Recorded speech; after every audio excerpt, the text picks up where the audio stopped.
Hey, in this video, I want to talk in a broad sense about some of the core texts and then the broad teachings of Hinduism, and then we'll get into what Hindus believe about God and then how they worship in a subsequent video. But one thing I want you to be aware of is that although Hinduism is commonly connected to India, that there are about 1 billion Hindus worldwide, and the vast majority of them do live in India. You don't have to be Indian to be Hindu. You'll probably find some of the aspects of Hinduism really quite attractive, and so you'll see why non-Indians or why people who live in other parts of the world find it very appealing and interesting. Another thing I try to do in these videos is to include as many pictures as possible because Hinduism is profoundly diverse, but it's also aesthetically rich. Whereas Jews and Muslims don't want to depict God ever, Hindus have no problem depicting the multiple ways in which God reveals God's self. So a few more things about Hinduism, though, is there's no founder, there's no real historical origin, there's no centralized creed, you don't have to believe a whole bunch of things, and there's no authority structure like you find in many ways in Christianity. So the term Hindu originally was a geographic term that referred to people who lived kind of beyond the Indus River. And yet, and although Hinduism, as I've already mentioned, is geographically connected, it's universally practiced. And what I mean by that is that the vast majority of Hindus live in India. And yet, there are people who practice Hinduism all across the world. So a very, very short history, and I'm just going to do this in such a broad sweep. The Indus River Valley civilization flourished about 4,500 years ago or so. And what we know about that culture is really, on the one hand, quite a bit for that, for 4,500 years ago, and then on the other hand, we really don't know that much. But we do know that they had kind of four central themes that kind of ran throughout it. And one was this importance of goddesses. You see this in early religious evolution, and for sure we see it here. The centrality of bathing and the use of water in rituals. This has come to be a common practice in the vast majority of religions. Christians baptize babies or adults whenever they are. Jews and Muslims, they bathe before they worship. This practice is commonly held throughout the world. There are many animals that are prominently featured in the Indus River Valley civilization.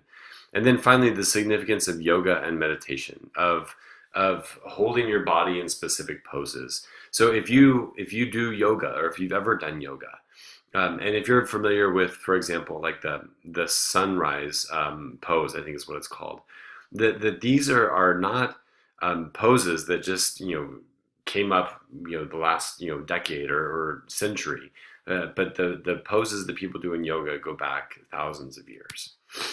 So people known as the Aryans, they migrated to India from the north about 2000 BCE. So the Aryans, they brought with them some similar aspects of what we just talked about with the Indus River Valley civilization.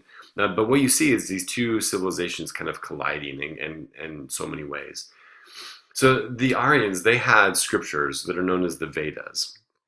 And the Vedas are really some of the oldest, if not the oldest, religious texts that we have in the history of humankind. They also brought with them a pantheon of gods, this idea that there's multiple ways in which God reveals God's self. And I'll try to unpack that for you a little bit later as well. And then there are rituals that are officiated by the priests called the Brahmins. So you'll want to remember that term, the Brahmins, for when we start to read Siddhartha. Siddhartha's dad was a priest. He was a Brahmin. And then finally, they brought with them a social class system. So you probably heard this in India. Well, we'll talk later on. Brahma is what Hindus consider kind of ultimate reality. And if you want to think of a term for ultimate reality, in the West we call that God. But Hindus, they call ultimate reality Brahma. And the way in which these people who are Aryans, they had this idea of a social class system. It was really because of what they believed of Brahma. And if you look at Brahma's body, there are kind of four parts to it. There is his head, which are the Brahmins. These are the priests, and these are the teachers. These are kind of what Plato would call like the philosopher kings. These are the people who run society. These are the only people who have access to the Vedas.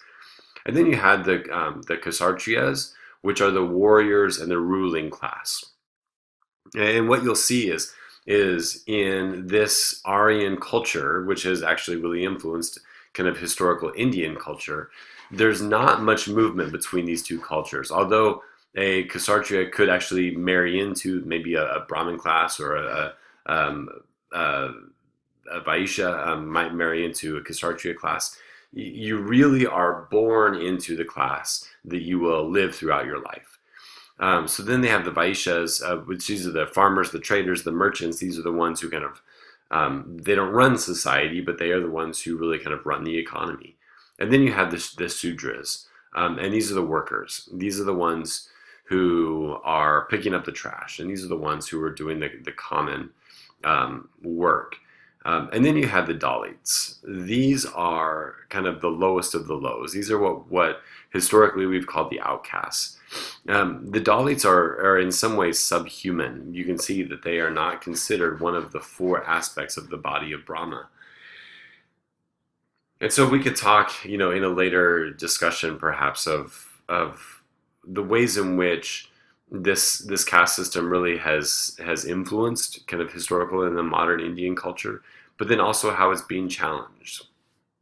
And so this was the caste system. The Vedas are really, really interesting insofar as they are the oldest texts that we have. Some of the Vedas, the Vedas date back to like 1500 BCE, but a lot of them were probably not written down for about 1,000 years later. So the word Veda really means knowledge or wisdom, and the Vedic texts are really they're hymns that are written or that are kind of said in this ancient Sanskrit. We don't even know what some of these Vedic hymns actually mean. But remember, it's only the Brahmins, it's only the priests that have access not only to the Vedas, but also to say the Vedas, to pray the Vedas. And then the final portion of the Vedas are what we call, and I have this down here, the Upanishads. And the Upanishads are really kind of a vastly different aspect or genre of the Vedic tradition, insofar as that they are not hymns. They are profoundly philosophical. They are very speculative. They are very, very different. And it's the Upanishads that are probably more influential in the kind of modern Indian culture than the Vedas. So in the Vedas, there are three gods that are really kind of reign supreme. And again, these are some of the oldest texts that we have. And these three gods you'll see are very different, and they function differently. So on the left here, you see we have Agni, and Agni is really the god of fire. When we start looking at how Hindus worship, you'll realize that a lot of times fire is used in worship. And then this middle image right here is representing Soma. And Soma is a really interesting beverage. It's a beverage that allows people access to the divine. And so it's a mind-altering drug or drink that allows people to, when they drink it, to actually converse with the gods and to know and understand the gods. And then finally over here we have Indra. And Indra is a warrior god. He is a king who defeated the serpent demon and released the waters, who was really important in the whole creation narrative that we find in Hinduism. And so these Vedic gods are again some of the oldest gods that we have. Now, these are not the most popular gods in modern Hindu culture, but these are the three main gods that we really have in the Vedas. And so there are two main themes that we find if we were to try to narrow down the Vedas. And the first is that one has to uphold the cosmic order. So, the cosmos really does seem to be profoundly ordered. And one of the ways we do this, I'm going to go back and show you, one of the ways in which we maintain this order is we really live into the fullness of the social class that we are born in. And so if I am born into the Brahmin class, well, the best way in which I can uphold the social order is to learn the Vedas, learn the learn and read and study the Upanishads, really become familiar with the Bhagavad Gita, the yoga poses, because I, as a priest, am really responsible for living into my vocation in the social order.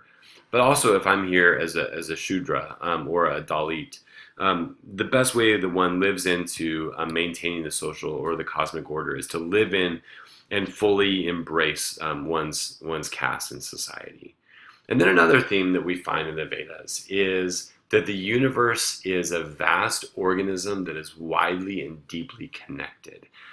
I'm going off script here for a second, but whenever you meet a Hindu, especially in a temple, you often kind of put your hands together in the form of what in the West we would consider prayer, and we would generally bow.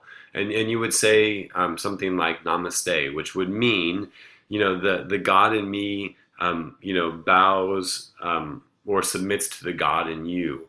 And what this really does and what this symbolizes that we are all vastly connected in our universe. So remember, the last part of the Vedas are the Upanishads.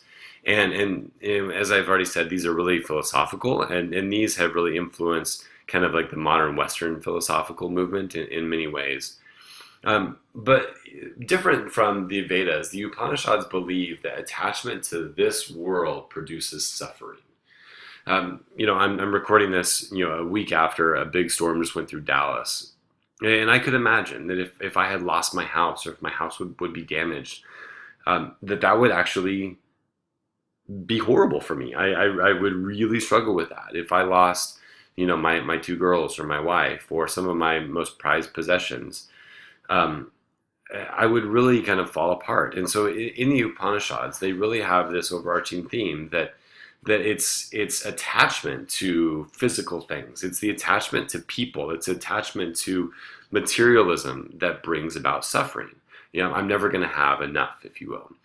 And so as long as people are bound to attachment of this world, they will continue to be reborn indefinitely. And so this introduces us to this idea of samsara. And samsara is this idea of rebirth or reincarnation. Now, I think that a lot of people misunderstand this, and they think that the reincarnation is a really cool thing. Like you can come back as a dog or a monkey or whatever other animal you want to. But the idea of samsara, of reincarnation, is really not something that you want to have happen to you in Hinduism. When you are finally born into a human being, this is your chance. This is your opportunity to be liberated from samsara. So let me kind of read these two things. In Indian traditions of Buddhism, or Hinduism, Buddhism, and Jainism, rebirth isn't good. And it isn't good because life is characterized by suffering, by aging, by sickness and death. And who would want to have to go through that again? This theme is going to become really important when we start studying Buddhism, forgive me. So the way in which you are liberated out of samsara is this idea of moksha.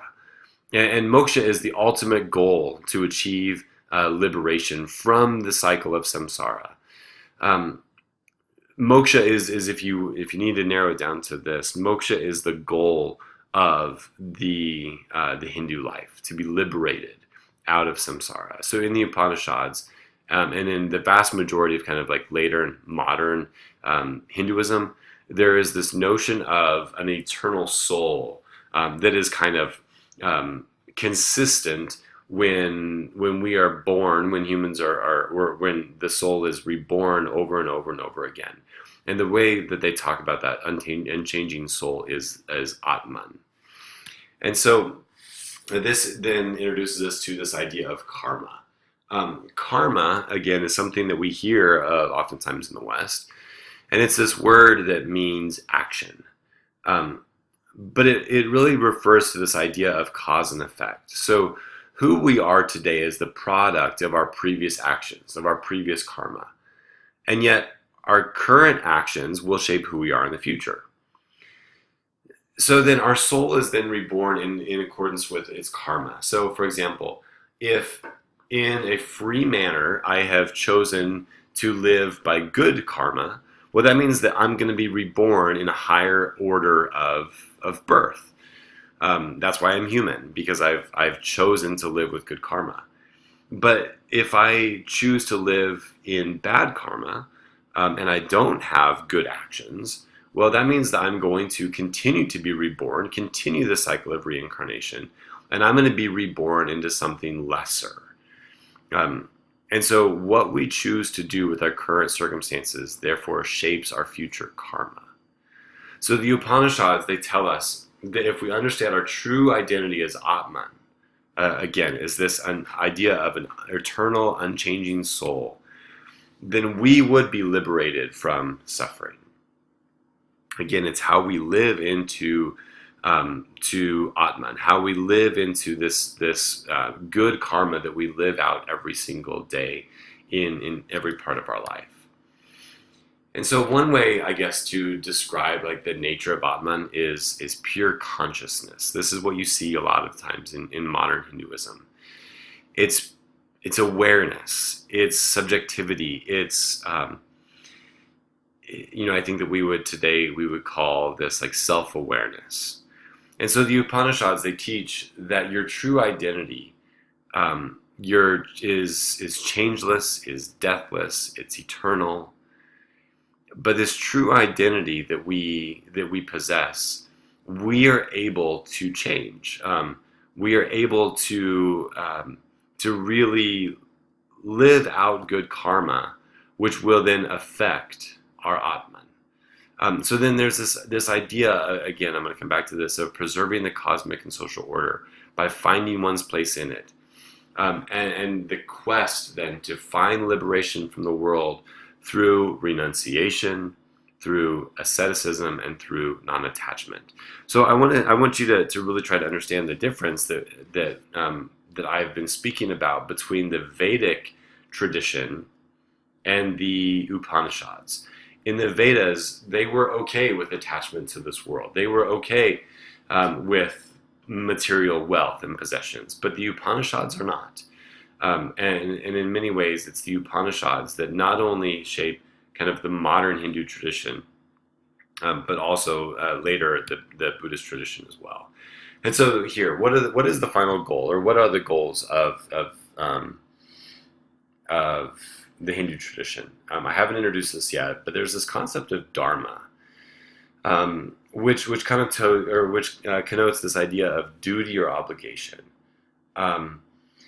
Hindus often talk about their religion as eternal dharma, this eternal teaching, this eternal and unchanging duty and obligation to live with right conduct, to live out your dharma by having good karma. And again, so there are two aspects here that are of great importance: living in faithfully to your social class, and then really living into the stage of life that you're in. So oftentimes I think we glorify either youth, or we glorify, the next stage. But one of the core aspects that we have of really living into our duty or our dharma is to fully embrace the stage where we are. I have two little girls at home, and sometimes the stage that I am in is tough. I absolutely love it, but it's hard. But this concept of dharma teaches that to really live faithfully and live out your Atman is to live faithfully and purely and rightly with good karma in the current situation where you find yourself. And then, like I had mentioned earlier with the Vedas, there's this idea of material gain, of wealth, of power, that is one of the many goals that people have in the Hindu tradition. And then also there is a goal of pleasure, of what we call kama. In Hinduism, they preserve this place for pleasure of all kinds. So physical pleasure for sure, but then there's also the aesthetic pleasure of like music, poetry, art, dance, and food. If you're familiar, there are some of the sacred texts in Hinduism deal with this theme of physical pleasure, of aesthetic pleasure. That those are some of the sacred texts in Hinduism.